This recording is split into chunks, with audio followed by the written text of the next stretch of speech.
All right, welcome into the Cards Hub postgame show here on Sports Hub STL. Chris Pelican, along with Matthew Rocchio, with you for, well, hopefully not the next 3-4 hours. Seems like we need a lot of therapy after the Cardinals lose 5-4 extra innings game. A lot to digest in this one. Mr. Rocchio, what's going on, my friend? Not a lot. Chris, how you doing today? Obviously, feeling a little bit better than the Cardinals are after that one. Yeah, it's a lot to unpack. We got a lot to get to in this one, but I think the first thing that pops into my mind on this one was this is a game you can't lose if you want to be a team that competes. It's one of 162. There's no doubt about that. You can't take too much out of something like this, but if you don't take anything out of it, I think you miss the point. And this one, for a lot of reasons, not just Ryan Helsley, who we will get to for sure, but this one should not have been a very close game, and they end up losing it. Again, like I said, you can't lose these kind of games if you want to be a team that is in it come September. Yeah, and I believe what you're going to be referring to is 3 of 15 with runners in scoring position. And if you look at the Cardinals overall, while there has been some better offense, probably because there's just been a glut of hits, when you break down the runners in scoring position, that number is still worrisome for this Cardinals team. Just a lack of clutch hitting and a lack of, as you put it, just in these games when you need to build just a volume to just cover any kind of margin for error you might have, you were unable to do it. You were unable to capitalize. 3 of 15 with runners in scoring position. And when you even dig a little bit deeper than that, the fact that you got 3 of your 4 RBI from Pedro Pages coming off the bench, filling in for Ivan Herrera, that almost even makes it worse because you can't be getting 75% of your offense from Pedro Pages, especially when you think about the other 25% coming from the 9-hole in Mason Wynn. That can't be where you're getting only 4 runs when you're putting that many people on base in a game like that. He is Matthew Rocchio. I am Chris Pelican. This is the Cards Hub postgame show on Sports Hub STL. Cards Hub postgame show is sponsored by Hot Shots, St. Louis's home for all the games all the time since 1990. Find yours at hotshotsnet.com and by DraftKings. The crown is yours. Folks, this is your show as much as it is Rocchio's and mine. Let's go ahead and jump into the comments section. We need as much therapy as you can send our way. And while you're down there, please hit the subscribe button. That does us a solid, and you can be a part of the Sports Hub STL family. So, Rock, a couple of things I guess we got to get going. We can talk about Ryan Helsley to start off. We can talk about Ivan Herrera, kind of the two main key points in this thing. Let's talk about Ryan Helsley in the game itself before we get into what Ivan Herrera's injury might mean in this thing. And you look at Ryan Helsley, and I mean, again, 1 of 162, and that has to be said repeatedly. Having said that, Ryan Helsley is a guy who's going to want a darn near 9-figure contract in the offseason as an elite closer in this game. And I'm not going to sit here today like every other fan and say, get him out of there, he's trash, Phil Maton's our closer, blah, blah, blah. The guy's got a lot of skins on the wall. Having said that, Ryan Helsley's saves, if we're going to be real about this, over the last 2 years, have been for teams that were not serious contenders. Mm-hmm. Is it fair for a guy who's been as successful and as effective as Ryan Helsley? Is it fair for us to question his toughness after what he's done the last 2 years? But again, here we are with this season that seems to be building a little steam. This team looks like it's better than a lot of people thought. This is a game where you go in, everything should be going right for you, and then it doesn't. What are your thoughts on Ryan Helsley in game number 8 of the season for the Cardinals? I think when we talk about a toughness aspect, one of the only numbers I guess I could really point to is the fact that he is, for the most part, not able to be effective for more than 3 outs. And so maybe that calls into the toughness factor, or, I think that you can give maybe the benefit of the doubt of the idea of that if you're the closer, that's all you're supposed to handle. Is I get the 9th, I don't need to be messing with 4 or 6 out or 6 out saves or anything like that. So I think that's a fair question. But I like that you're getting to the microcosm of today, because that's where I'm at. And that's where I've been since July of last year, when this is why playing this game with a closer is a risky piece of business, because if this happens, and God forbid it does, but this happens 3 or 4 games in a row, and all of a sudden all bets are off on his market, heck, where he's going to be, his usefulness for you as a pitcher. We've seen guys get the plug pulled on them early in seasons as relief pitchers when they have no control and they fall apart. I'm not saying that's what's going to happen, but this is the risk you play when you roll the dice on one, potentially giving a relief pitcher a big contract like you're alluding to, or what my thought process is, trying to leg it out one more or 2 more periods of trades before you actually finally bite the bullet and move them, which is they didn't move them in July. They didn't move the deadline last year. They didn't move in the offseason. And so now the thought process is we can get as much leverage as possible in the next 3 months and get as much as we can for them. Or if we're winning, now we have one of the best closers in baseball. And this is why that's just such a risky proposition. It's a great conversation point. We don't know what John Mozeliak was offered in the offseason for Ryan Helsley. He obviously moved, a number of assets, couldn't get Nolan Arenado off the books, or I didn't really move anyone, chose not to re-sign several players, didn't do a lot. But, if before the game today, actually on Cards 360, we talked a little bit about, sort of the relief pitcher conundrum. Why are guys relievers in the first place? No one ever comes to the major leagues, hey, I want to be a closer or a reliever. Everyone starts as a starter. Some guys don't have 3 pitches. Other guys show an inconsistency. It's why I would never, short of Josh Hader or somebody in that level, give a multi-year contract to a relief pitcher. So I don't hate that the Cardinals haven't re-signed Ryan Helsley. The question now becomes, like you said, where does this team go? How long is the Ryan Helsley leash? I totally agree with you that if this season goes the way many people think it's going to go and the team does not win very many games, he could be a pretty high-level trade chip come the trade deadline. Or if they are decent, then maybe at that point in time, you push forward, you see what you can do with him. But I mean, today he comes out and I think 12 of his first 14 pitches were balls. That's just, you can't do that as a pitcher, as a relief pitcher. How long of a leash does Ryan Helsley blow 4, 5, 6, 7 saves before anyone says, hey, maybe we got to look somewhere else? Yeah, I mean, I think he's got a pretty long leash just because, as we're talking about, who do they have when you talk, if they're not a winning team, and they won't be if Ryan Helsley's blowing saves. So then it turns to who can we move at the deadline? And when you rank their tradable assets, a even above average Ryan Helsley is number 1 with a bullet. And then, Eric Fetty because of the cheap contracts. Stephen Matz, if he's pitching well, because $11 million is pretty cheap, especially prorated when you're picking it up halfway through the seasons. But I mean, it's number 1 with a bullet, Ryan Helsley. You could have maybe argue Nolan Arenado, depending on how he's hitting the ball, because a slugger playing good third base defense is pretty rare in baseball every season. And so maybe it's Nolan Arenado, but Helsley's right there. And so you have to give him the leash because every aspect of this season, or the only 2 paths you could walk down this season, both of them are helped a long way by Ryan Helsley giving you anything he can relative to what he's doing.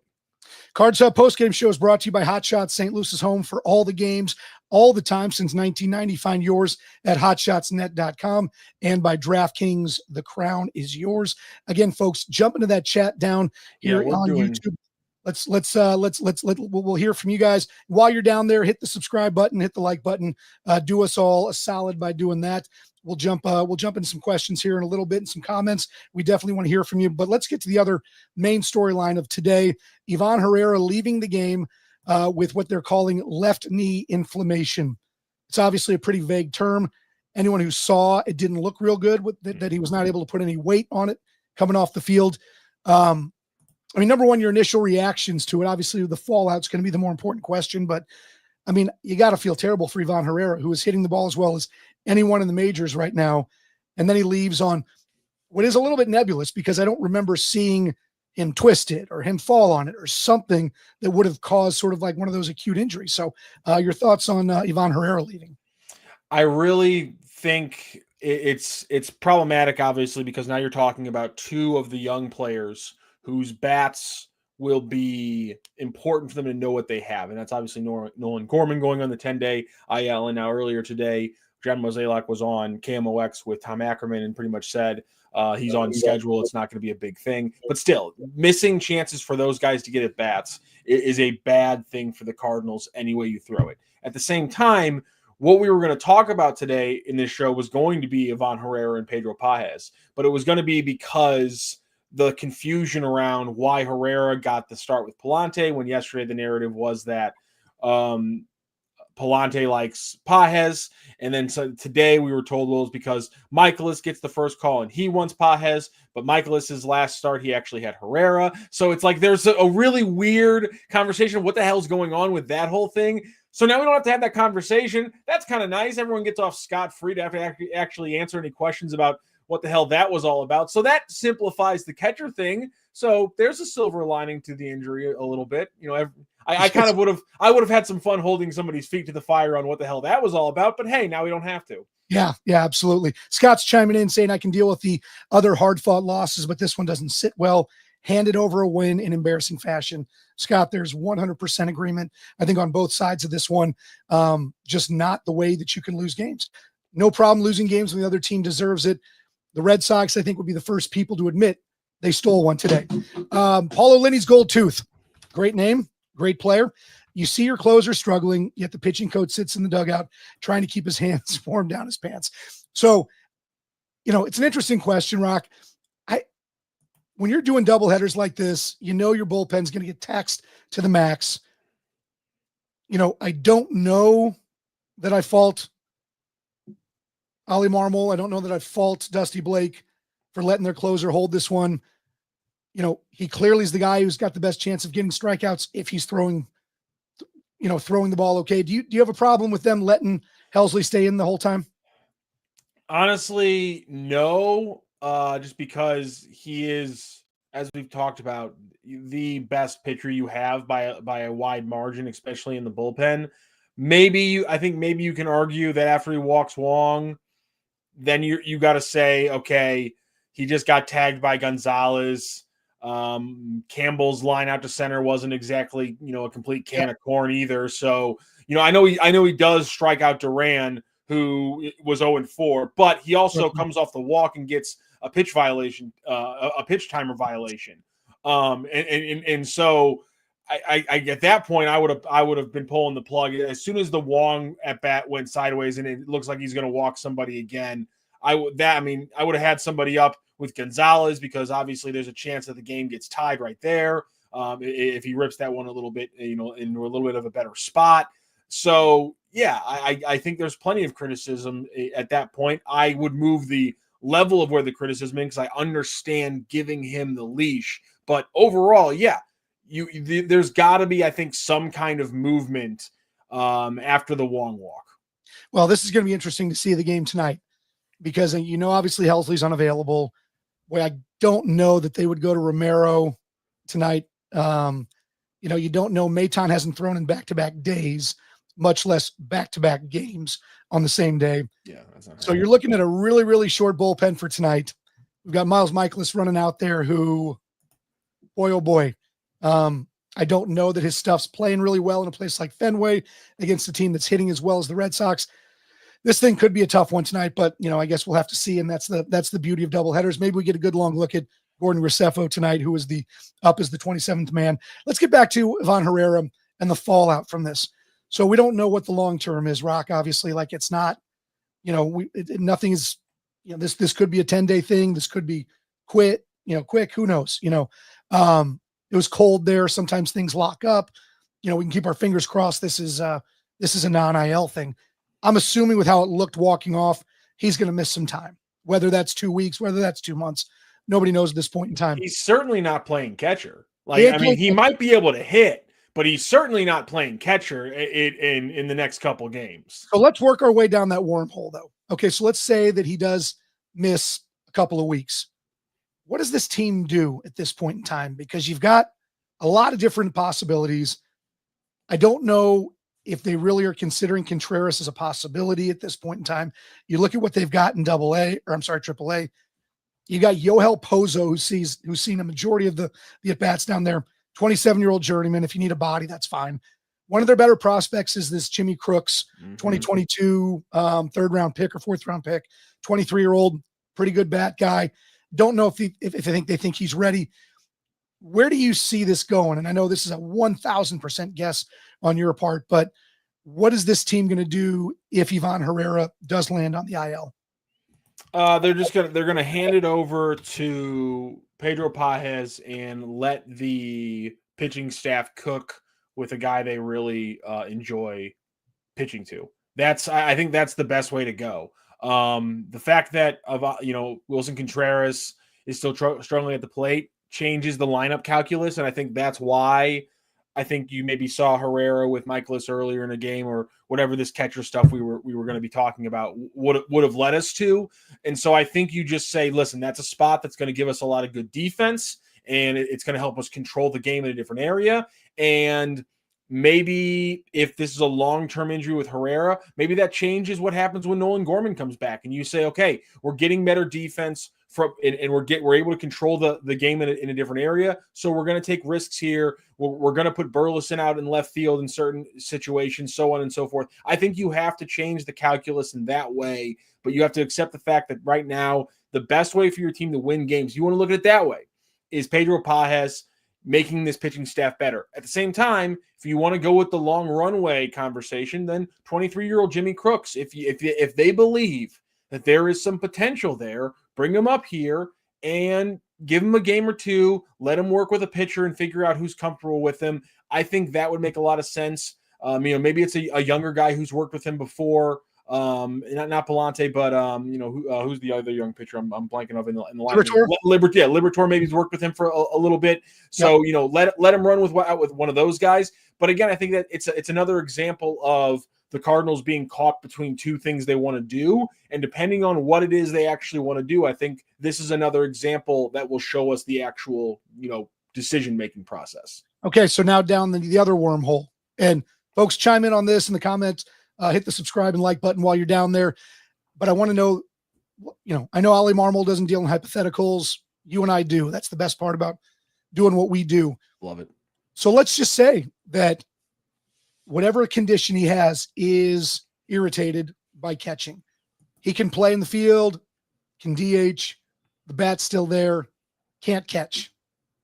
What does this team do if we know that Ivan Herrera can't be counted on to catch moving forward, which the truth of the matter is the defense was looking like for the first week of the season that this was something that was an eventuality anyway. Yeah, he can't throw anybody out. It's a little bit of a problem. All problem. Yeah, especially with the way the game's going and the fact that they've made it easier, and also he has a pitching staff that isn't good at checking runners. I know they can't do it very often, but you can do it once or twice every time. So maybe do it every once in a while. It might help control things a little bit more. Your catcher's got, I don't know, and maybe pitchers are like, hey, listen, I have to call my own game now. I don't have to worry about runners. Let's get up and throw, my guy. I'm not sure what's going on there. I need to figure out the dynamic. Is Herrera's bats definitely good enough that you find at bats for him there. And the good thing is like, let's say he's fine. He misses 2 or 3 days and then he can DH. Well, Gorman's not up yet. And so maybe you give him a chance there and try to get his bat involved in that way. Maybe he can play first base. I'm not sure how much time he actually has had working out there because spring was delineated the way it was. Wilson's making the switch. Herrera is going to be part of the position here. So I'm not sure if they can make that switch, if they'd be comfortable putting Contreras back there and putting Herrera at first base. I'm not sure, but I think the most likely thing here is that he DHs a little bit because the injury isn't that bad, but he can't catch, or he's out for a couple of weeks and we just get a lot of Pages. Yeah. Ricky Summers jumping in. Pages is the best catcher on the roster.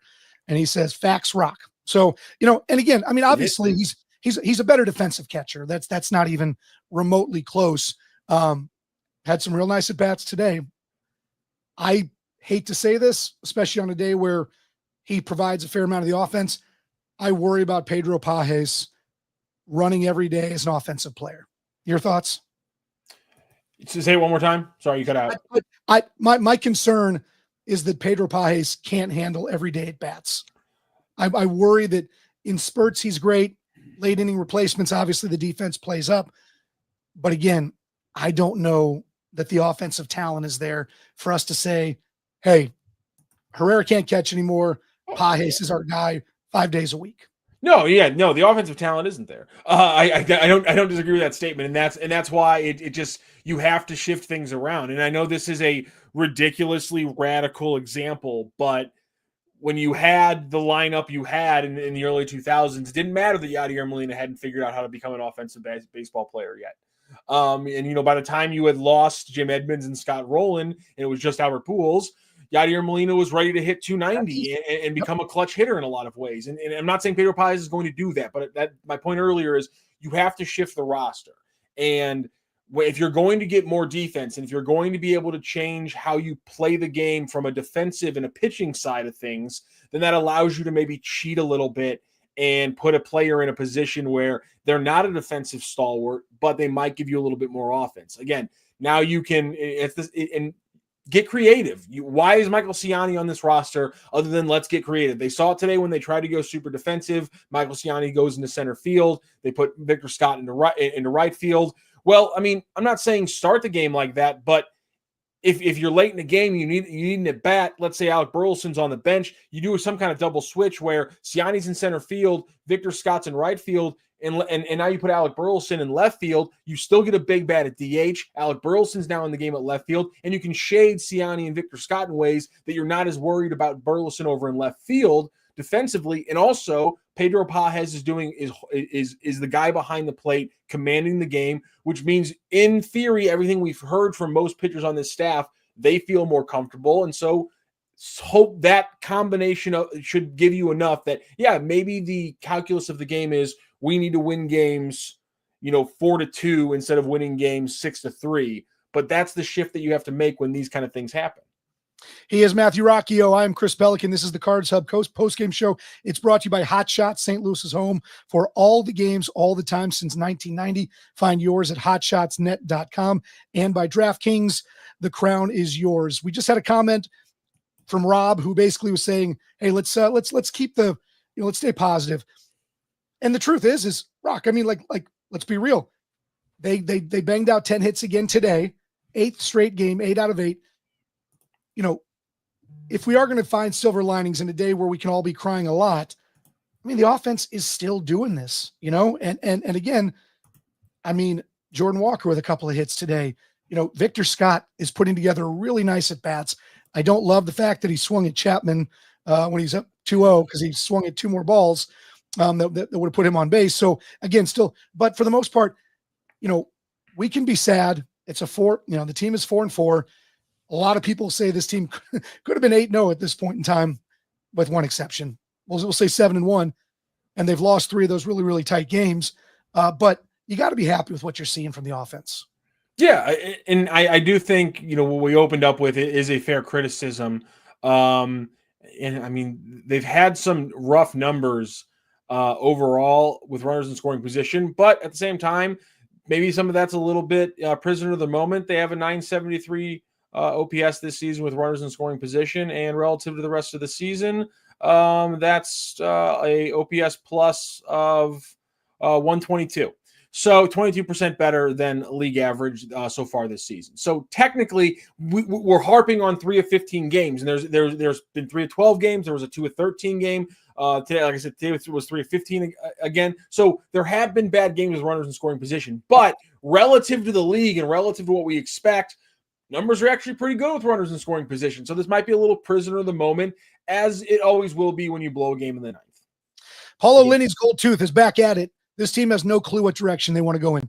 It's a fair criticism based on sort of what they did in the offseason.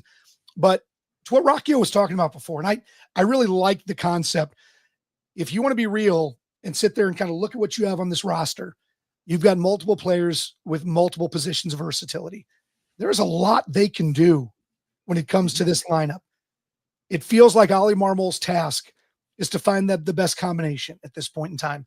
And obviously Gorman's injury, the Herrera injury at this point in time throws a little bit of a kink into it. But when you've got 8 spots for regulars and about 11 guys who you would like to see getting somewhat regular playing time, there is some stuff to do here. And again, I feel like there is a chance that this team, because a lot of the stuff is good. There's so much good. The starting pitching has been fine. Pallante did a nice job today. Would have liked to see a little more length. The control was a little bit off. Yeah. But again, I still am going to come back to say, I feel like you can make a case this team is 7-1 right now, and nobody is worried about the direction. Even if Herrera is going down, they're 7-1. We got some time we're getting Gorman back. So I mean, I'm not as negative about this thing on a day where we probably could be negative, but Rock, your thoughts on sort of moving those puzzle pieces around and maybe finding a better blend. Yeah, I think that's the key here. And that's something that is going to separate this Cardinals team. And I think it's fair for fans to want to see that from this coaching staff and kind of using that as the litmus test for this season of, are you doing enough? I think this is sometimes you have seasons where it's pretty clear players just aren't doing enough, and it's kind of hard to tell whether or not the staff is to blame or whether the coaching staff's doing enough. It's a hard thing to pin down, and I think this season's a good example where when it comes to the veterans, we know for most what they are. Obviously, Wilson Contreras struggling is going to throw you off a little bit, but there are all these variables with these young players, and so I think there is a fair arc to look at and say, is this team improving? Is this team figuring out what they're doing? Is there a plan? I was talking about this with a Cardinals friend of mine about how the Rams kind of broke my brain because we now know it was so fraudulent. Broke my soul. Yeah, exactly. Yeah, but it was so fraudulent that I'm at this point now as not even just a fan, as just an analyst, where it's like, if I'm confident that there's adults at the helm trying a plan and sticking to a plan, I can almost say I might not agree with the plan. I might look at bumps in the plan and criticize a little bit, but as long as I'm confident that there are adults in the room running things and they're not just trying to completely screw everyone involved, then I'm willing to give the benefit of the doubt that at least you have a plan and you're following it. My criticism of the Cardinals, to Paulo Linney's point, has been Paulo Linney's gold tooth. Excuse me, my apologies. To his point, my criticism has been, do you know what the plan is? And I do think that they do have a little bit of a foot in each bucket. To Mo Zalak's one of his old quotes, they do have a foot in kind of each bucket. But I understand that from a perspective of, you didn't get rid of Nolan Arenado, and that's and now all of a sudden you're winning some games early. So I criticize the foot in each bucket factor, but I am confident that there is a plan going forward. It's just that they're having to mitigate some of the plans because of the Nolan Arenado trade rejection. We talked about this in the pregame show as well, and I'm curious your thoughts. In my opinion, I understand why they cut payroll. There's a huge amount of uncertainty that exists because of the TV stuff. That is, the revenue is certainly going to be less than it was in years past. How that plays out, we don't know just yet. But with a smaller payroll, I still feel like this team, Rock, could have in the offseason made a couple of trades where they pick up some guys who are in a first or second year of arbitration. The name Jeffrey Springs from Tampa to Oakland pops in my mind as a guy who's a very effective pitcher who Tampa did not want to go to arbitration with. You make 2 or 3 trades like that where you don't add a ton of payroll. You grab some guys in their mid-20s who, maybe are making a decent amount of money in a couple of years. Maybe they're not. And I feel like the entire soul of the fan base is different at that point in time. I think people would have gotten behind. We got a lot of young talent. We want to push this. And we're even going to add more young talent from the outside instead of just picking up Phil Maton, who looks like he might be the best reliever on the team as of today. But if they had made a couple of deals along those lines, not spending, $700 million on Juan Soto, but grabbing some guy on a 1-year deal for $5 million, maybe you got to trade some of your surplus in the minor leagues, which I know they're terrified to do. But at this point in time, I feel like you don't see 20,000 people in the stands at Busch Stadium. If the team had done a little bit more in the offseason to say, youth movements are our push. We do have good youth. We're going to supplement it with better youth. And, let's see what happens. Your thoughts? I just think they missed the second chance. To your point, you're 100% right. They could have locked in more people by making some moves in the winter. But had they just got the messaging right in the spring, I honestly think they could have mitigated a lot of this. If they would have come out and gone, which is exactly what they did, runway, rebuild, youth movement, everyone would have been with it. And again, they had the trade and Arenado rejected it. Yep. And that glopped up everything. It ruined their plans. But I just think there was a lot of steps, even after that happened, that they could have taken to correctly message and their decisions could have been correctly pointed towards this is a youth movement. You're coming down to Busch Stadium to see year one of a 10-year plan where we're winning World Series in years 7, 8, and 9. That's what you're here for. You're here to see the second, you're here to see at bat 600 of 1,000 of Mason Wynn building a Hall of Fame career like so many other Cardinals have. Jordan Walker is finally going to break out. Nolan Gorman, like I know it maybe sounds cheesy, like the "Come Grow With Us" era blues, but I really think that Cardinal fans would have gotten behind a full push youth movement if they actually would have backed it. But then you don't move up pitchers who are pitching incredibly well in the spring, and I think that bothered people. And then you fill up the very last roster spot with Michael Ciani, and I think Randy Carricker's right. No one cares about the 26th man on the roster like fans in St. Louis do. But when you have the complaints that this group has, then one roster spot, when we're talking about, are you committed? And to my point earlier, are you showing St. Louis that you have a plan? I think that ruined a lot of second chances that Cardinals fans were willing to give them in the spring. I would agree with you on that one. This is the Cards Hub postgame show. It's brought to you by DraftKings. So go ahead and download the DraftKings Pick 6 app now and use the code STL Sports. That's code STL Sports for new customers to play $5, get $50 in Pick 6 credits, better payouts, bigger wins, only with Pick 6 from DraftKings. The crown is yours. Gambling problem? Call 1-800-GAMBLER. Help is available for problem gambling. Call 888-789-7777 or visit ccpg.org in Connecticut. Must be 18 and over. Age and eligibility restrictions vary by jurisdiction. Pick 6 not available everywhere, including New York and Ontario. Void where prohibited. One per new customer. Bonus awarded as non-withdrawable Pick 6 credits that expire in 14 days. Limited time offer. See terms at pick6.draftkings.com/promos. I'm feeling pretty negative about this Cardinals game, so I got to say, if you're building your Pick 6 right now, I'm going to go with less on outs total by Miles Mikolas today because it just feels like nothing is going to go right for the Cardinals pitching staff in Boston. I think it's 16.5 the last time I checked on Miles Mikolas in the Pick 6 app for DraftKings, and if it's still 16.5 for outs on Miles Mikolas today, I'm going lower, and I'm feeling extremely good about it. I think that the confidence ratio on that one would be high as well. You know what? Maybe you and I have been Cardinal fans too long, so I say that and how many fan bases would trade places with Cardinal fans? But like we know, I just feel that on a day like this, doubleheader, a game they had won, Miles Mikolas, who God love him, has been great at times. I worry this thing could be a bloodbath tonight.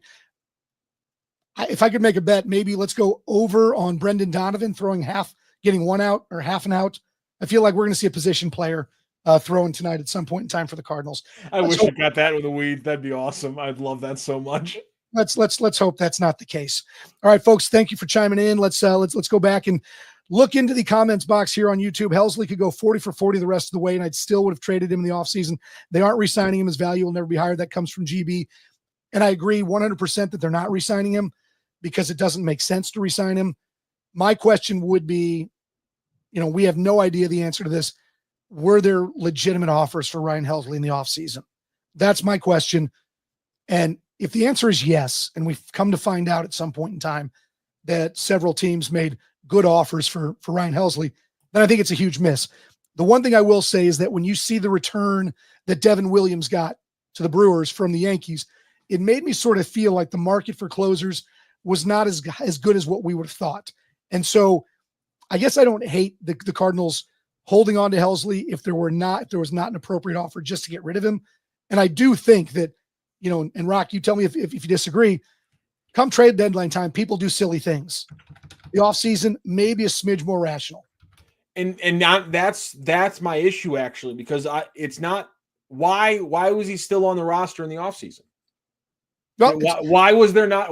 And again, the same caveat always pertains. If deals weren't there, we can't deal. They can't make deals that aren't possible. But why in the 2024 trade deadline was that not a huge move for the Cardinals? They weren't, and maybe you can argue, well, they were right there for a wild card spot. They could still make a push, but multiple, we have 4 or 5 big name relievers and pitchers, not just starters, go in the 2024 trade deadline. And listen, I don't have every move off the top of my head, but I mean, he could have been another one of those guys. He was pitching his lights out last year. He was leading the NL, I'm pretty sure, at the deadline in saves at that point. So why was there not a move? Why? Because to your point, you're right.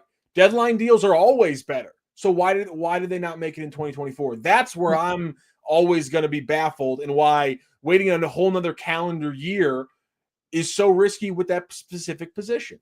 I would agree with you. And you look at it as well. And, he had another year of control under his belt last year at the trade deadline. So it's one of those things where the asking price probably was going to be higher than anything they can get this year. So Sean from St. Louisville, good name. It's okay to teach kids to be better with their money. Cardinals games are like casinos, expensive to enjoy, but requires a lot of losing. Ha ha ha. Couldn't agree more. It's good stuff.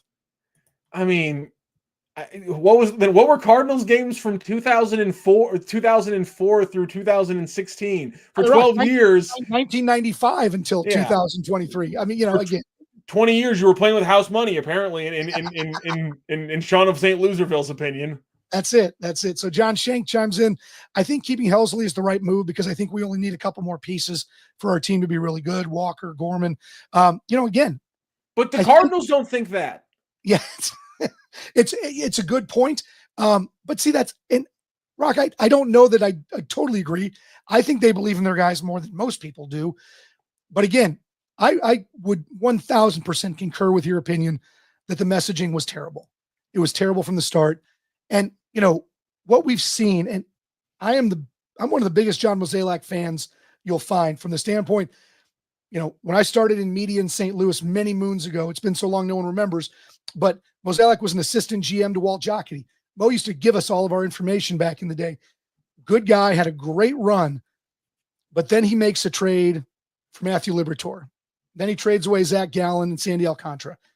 And all of a sudden, paralysis sets in. This guy who lived on trading for guys, a couple years away from a payday, getting the best years out of them, sometimes extending, sometimes not, decided the only way we're going to supplement our team is through free agency. There's no doubt in my mind that is the concurrence of those things with their downturn as a team. He whiffed on an outfield for a decade. I mean, that has to be just, I cannot imagine that there's a time where it flashes in front of his eyes, just like, I mean, the Randall Grichuk, Stephen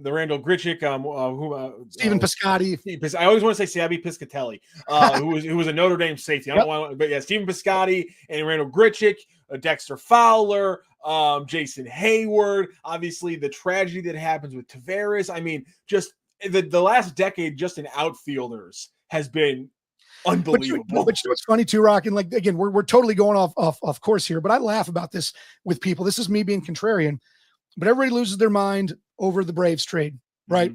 Mm-hmm. And I'm sorry, the Marlins trade. Marcell Ozuna comes here and puts together 2 okay years. They were definitely not what anyone expected. Everybody just remembers him trying to jump over the fence for a ball that landed short of the warning track. Love it.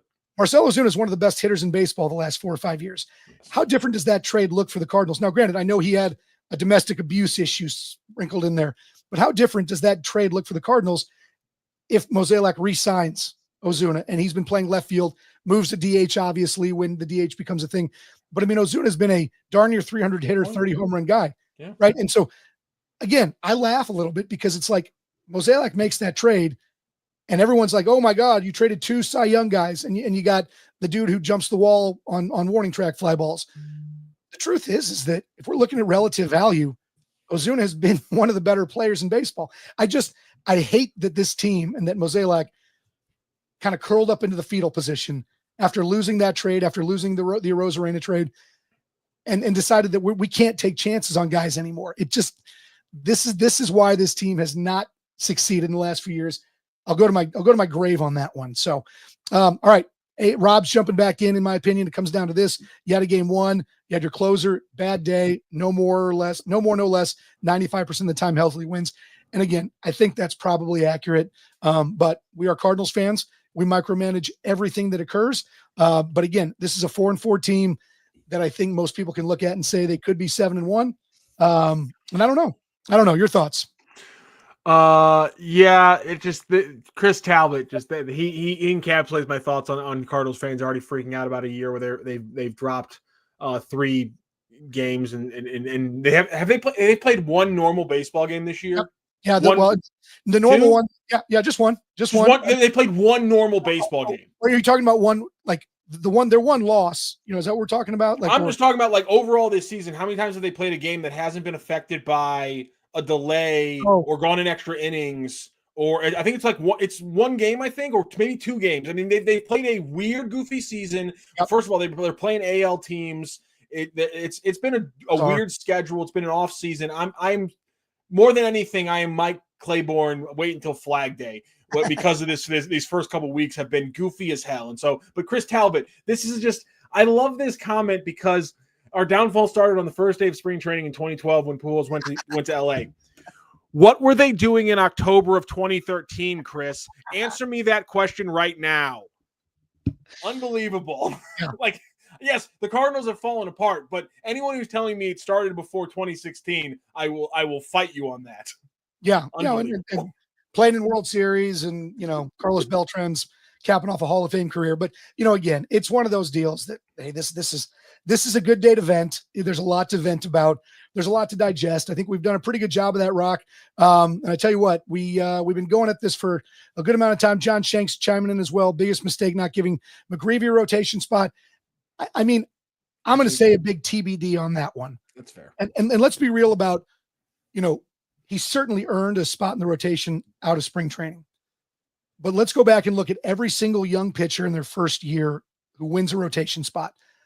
Come late July, mid-August, when they've exceeded the most innings they've ever thrown in a year by 20 or 30, and everything starts falling apart for those guys. I don't know that the plan with McGreevy is not to hold him off for a little bit so that when they get him to his 130 innings or 130 major league innings, that they can control it in Memphis, right? You can go out and throw 3-inning games and it's fine in Memphis, or 4-inning games. You come up to the bigs, you're doing well, you got to go. I wouldn't be surprised if we see McGreevy before long. So I do think that one is not long for the road myself. So, Rock, closing thoughts on a tough 5-4 loss in 10 innings for the Cards today. Well, closing thoughts I have this is actually a little information because we have done a great job, Chris. We've talked so long here that we actually have the lineups for the late game today. So well done by us. We drew it all the way around. Fantastic by us. Shouldn't be very surprising here on the lineup. Here it is. Lars Nootbaar leading off, playing left field. Wilson Contreras in the 2 spot. He's in the DH spot today. Brendan Donovan at second base. Nolan Arenado batting cleanup, playing third. Alec Burleson is at first base, batting 5th. Jordan Walker at right field, batting 6th. Pedro Pages behind the plate, batting 7th. Victor Scott at 8th. He's in center field. Then Mason Wynn rounds it out, batting 9th, playing shortstop. And of course, Miles Michaelis is your pitcher. So Pedro Pages behind the plate. Wilson Contreras goes to DH. Alec Burleson is at first base. And your outfield, unsurprisingly, is still Nootbaar, Victor Scott, Jordan Walker from left to right. I think we're going to see that a lot this year. So hopefully we see that a lot because that means that our young guys are doing what they should be doing. All right, Rock. Well, hey, it's been a lot of fun. We got another one coming up a little bit later tonight. Not you and I. We got, I think we're handing it off to, we got Stefan and somebody else tonight. But there will be a Sports Hub STL postgame show tonight after the Cardinals' second game. Let's hope that Brendan Donovan is not your pitcher of record in this thing tonight. Miles Michaelis, we need to see a little bit more, even though Rock's bet is that we will not see it. But for Matthew Rocchio, I am Chris Pelican. This is the Cards Hub postgame show sponsored by Hot Shots. Thanks for joining us. We'll see you later.